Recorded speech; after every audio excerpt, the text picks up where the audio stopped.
Hey, what's up, everybody? Craig here with a little video that I am going to be doing in sections. I am realizing it's dirty and I'm going to have to clean it. I'm realizing that my cleaner that I use is this stuff. Is not either I am not cleaning it thoroughly enough, or I'm not letting the solvent sit in the gun. Like, I'm spraying it on these pads that I have. I have both these things, and with my 556 cleaning kit, I have these little pads that actually have these small notches in them. I don't know if you can see them, but yeah, they're there. Little small notches that I can fit inside the this little guy right here to then pull through my barrel. So that's like the barrel cleaner kind of thing. But I've been noticing after my last cleaning that more carbon is coming off with the oil, especially around here. Oh, that's not actually too bad. No. I noticed in my last video that there was some more carbon coming out, probably from within the barrel, within this area where most of the carbon buildup happens.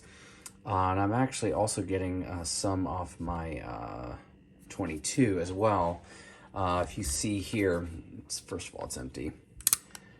Cock back the hammer. Look at that carbon buildup. That's pretty disgusting right there. So what I'm going to do is I'm going to take down both of these guns, strip them clean, and really just soak them hard in the solvent. And then I'm going to come back and just show you guys it disassembled. Then I'm going to put it back together. So I'll see you guys in a minute. Okay, guys, and here we are. I've completely disassembled my AR, and I wanted to take you through the method to my madness. I did find out that the majority of the carbon was here.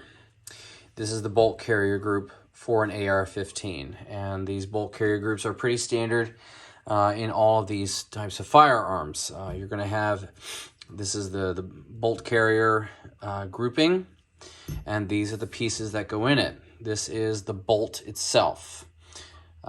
This right here, this little piece right here is the ejector. It goes on the side of the ejection port, which is right there. And the bullet sits in here. That little hole is where the pin comes into. And then when the bolt comes back, the bullet goes ping. Not in that particular sound, though. This is your bolt pin. So it goes right in here. And then through there, and that keeps the bolt in there. This is your firing pin. As you can see, it's very pointed. There is some carbon right here, but that's because it's the firing pin, guys. This is the area where most of the carbon is coming from or going to, and it's adhering to this. So I literally took this thing out, and it was really, I think I would just over-oiled it. And they say that you can't over-oil it, but I had oil literally seeping out of here. And with it sitting like this, I haven't shot it in a few days, it was just sitting. And so the solvent and everything was working on the residual carbon that was built up, and so it was just kind of oozing out a little bit if I set it on the buttstock or the butt of the gun or whatever and just let it sit still for several hours. So I found out that because this area is where most of the carbon buildup happens, this is where a lot of it resided, and then it kind of oozed out. And here is my charging handle. This is what the charging handle looks like. There was a lot of carbon in here, a lot of carbon over by the handle, and this is where it was seeping out. It goes through right there. So there was some carbon here on the lower receiver. The hammer itself, you can see it's already worn, it's already wearing out. Not wearing out, but it already has wear. Because, guys, guns are machines. They're metal machines, and I'm probably going to get a new or better solvent but I haven't shot this thing a lot, so it wasn't really dirty. But this, I sprayed directly onto the gun, let it sit for a few seconds, and then started wiping, and it did really get it nice and clean. So this is a very clean gun. This is a CLP. This is a cleaner, lubricant, and protectant. So it does all three. So really, honestly, guys, this right here, I mean, this is good for when I have not, when this thing is completely dry. If I am just taking it down to this every now and then, and I am cleaning the hell out of it, cleaning its guts out and all this fun stuff. I did take the buffer and the buffer spring out. This is the actual buffer, guys. If you watched my video, it's got a little tube in there, and that actually kind of helps with the recoil. And this is your spring. It's a very boing, boing, boing, boing. Very fun spring, and then it goes right on in there. That's the buffer tube right there. So it fits in there, and it locks in with this little pin that is right there. It kind of depresses there just a little bit.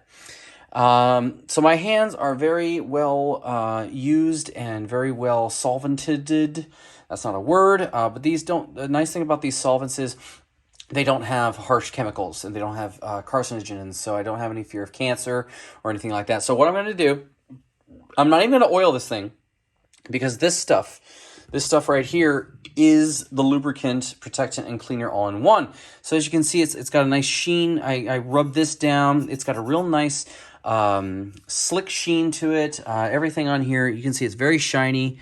Run my finger, and it's got a little bit of like a oily substance to it. So it is protected. It is lubed.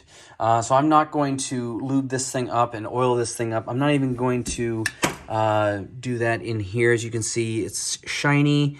It is free of the nasty carbon, and there was a little bit of carbon buildup inside there. That is the area in the barrel. That is the ramp right there, and then you've got your gas tube. There's that gas tube that I was talking about earlier. So guys, I'm going to put this back together and move on to my 1911. We'll see you in a bit. All right, guys, welcome back here. I have taken apart my 1911. As you can see, a lot fewer parts, many fewer parts. So I'm going to take you on a little tour here. This is my bore cleaner. All right, first off, we have our slide. This is what goes over the gun. That is where the firing pin is. This is a rim fire. So as you can see, that little notch there, it's on the side, so it strikes the primer on the rim of the bullet instead of the center fire like a 5.56 or 9mm or something like that. This is the recoil spring. It fits in here. This is the recoil spring holder. It fits right in here like this and goes back in there. This is the spring butt end of it, where it's kind of like the coupler fits it in, and this is the retention holder for that spring that goes right here. And this is your slide release lever. Fits right there, goes right in there. Then we have the gun itself. So here we have the part of the firing mechanism that it's kind of like the carry bolt group sort of thing. It kind of keeps everything in play, and so that's the operation of the hammer. As you can see, this thing has been fired quite a few times. The barrel of the gun is worn down, as you can see in the barrel. That ramp right there, that little rampy thing is shiny, shiny, shiny. Not as much carbon here, very little. And I'm going to point the gun here. This is the end of the barrel. Look at that, nice, shiny, gleaming barrel. This thing is not loaded. It's completely disassembled. There is no even possible way that this thing could fire a round. I could even put a round right in here, cock this thing back like this, do this. It wouldn't do anything at all. So that is the 1911. Not a lot of carbon here. I even tried on the back. This is where a lot of the carbon buildup is caked on. But unfortunately, it is something that I think is permanently there. It's like semi-permanent. I did get some off of the firing pin mechanism. It's a little shinier there. It's dulled from use, but that is to be expected from carbon buildup. I may still get like the Vulcan cleaner system to replace this because I would like to see if the Vulcan cleaner system can cut more of this solvent than this Extreme Force CLP stuff can. I'm not going to oil it with this right here. I didn't oil my AR because it already has a surface, a layer of protectant on it. As you can see, the oily substance. This is just the solvent. It's all shiny. I'm going to buff that up and shine it up.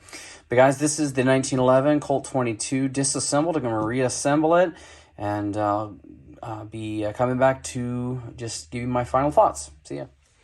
All right, guys, and here we are.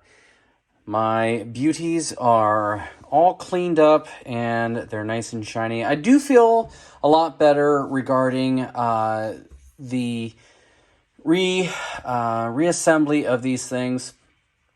They are much more evenly shined. They have a nice satin coating, a light sheen to them.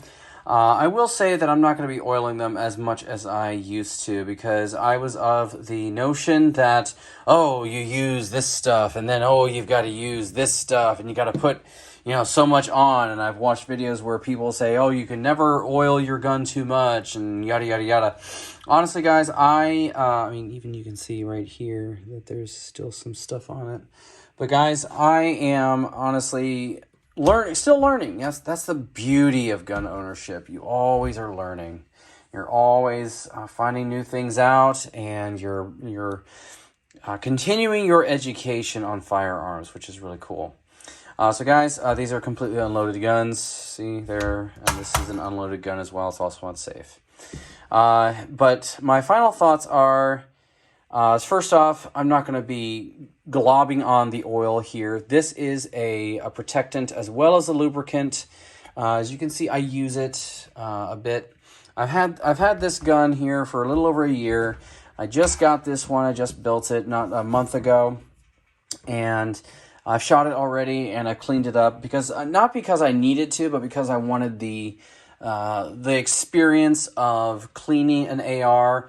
And just knowing the gun, knowing how it comes apart, and knowing how to put it back together. So that's really what I was going for. But the internals, like you saw, they were really, really heavily lubricated, and so much so that they were seeping out of here. There was like globs of oil pooling over in this area, and also the solvent was still working on the caked in, or not really caked in, but the residue or the residual carbon buildup that happens when you fire a weapon.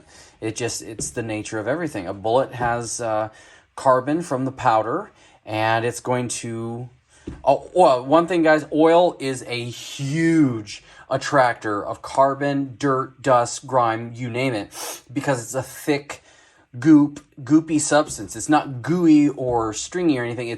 It's thick and it attracts stuff. It's it's like lint to the dryer lint catcher kind of thing.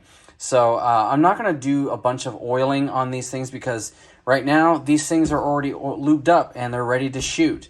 My next round after I shoot these things, I'm probably going to clean them up and oil them up.